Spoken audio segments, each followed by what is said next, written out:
Hi guys! Gagawa tayo ng napakalambot na mocha mamon. So mag-mix muna tayo sa dry ingredients. 1 cup na all-purpose flour, half cup white sugar, 3/4 teaspoon na baking powder, half teaspoon na salt. Pagkatapos nating mahalo, maglagay na tayo ng 4 egg yolks. Tapos, isunod na natin ang 1/4 cup na cooking oil, 100 ml na water, at ang 1 tablespoon na mocha flavoring. So, mix lang natin guys hanggang sa wala na siyang mga lumps.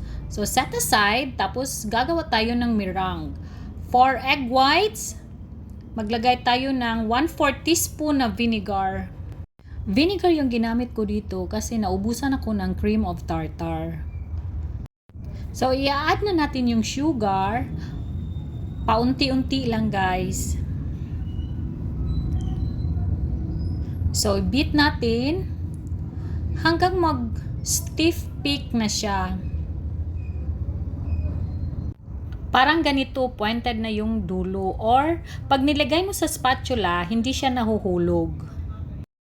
So, imimix na natin yung meringue. Konti lang muna yung ilagay natin. Tapos dito, magka-cut and fold na tayo guys. Hanggang sa wala na tayong puti na nakikita.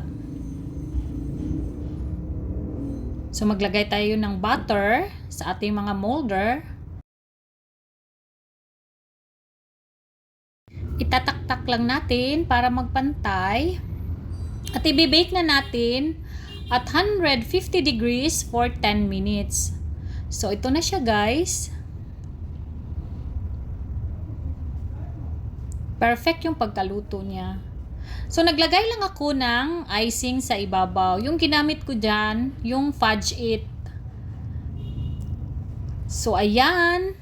Handa na ang ating merienda. Bye!